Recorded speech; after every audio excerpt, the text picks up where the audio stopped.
আসসালামু আলাইকুম, সবাই কেমন আছেন? আশা করি ভালো আছেন। তো আল্লাহর রহমতে আমিও ভালো আছি। স্বার্থে আঘাত লাগলে সবাই আপনার লগে ফোল্ডে নিয়ে নিব। যদি স্বার্থে আঘাত লাগা যায়, 1 সেকেন্ডও দেরি করবো না। ঠিক আছে, স্বার্থে আঘাত লাগলে ফোল্ডি, এটা কোন লাগবে না কেউ রেখে।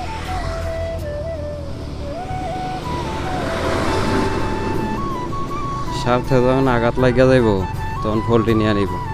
কীরকম? এ আমার সাথে চলাফেরা, আমার সাথে সব কিছু। আবার আমি যে আমার শত্রু, আমার সাথেও তার চলাফেরা।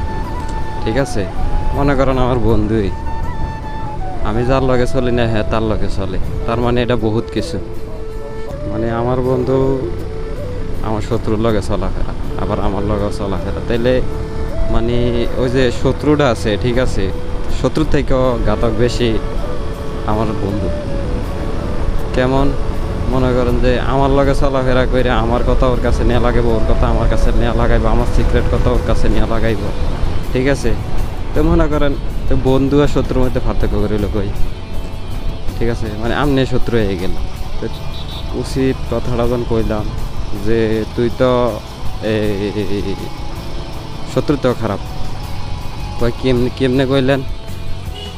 আমি যার লগে চলাফেরা করি তুই তার লগে চলাফেরা করিস, আবার আমি যার লগে করি না তার লগেও করিস। আমি যার লগে খাই তার লগেও খাস, আমি যার লগে খাই না তার লগেও তুই খাস। তাহলে তুই কি শত্রুতে বেশি না? কোয়াতে মুখটা কালো হয়ে গেছে।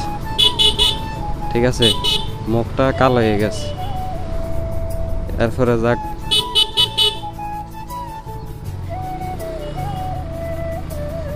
যাক, বিদেশ চলে গেছে। বিদেশ যাওয়ার সময়ও দেখা করে গেছে, কিন্তু যখন বিদেশে আসে তখন আর কোনো খোঁজ খবর নাই।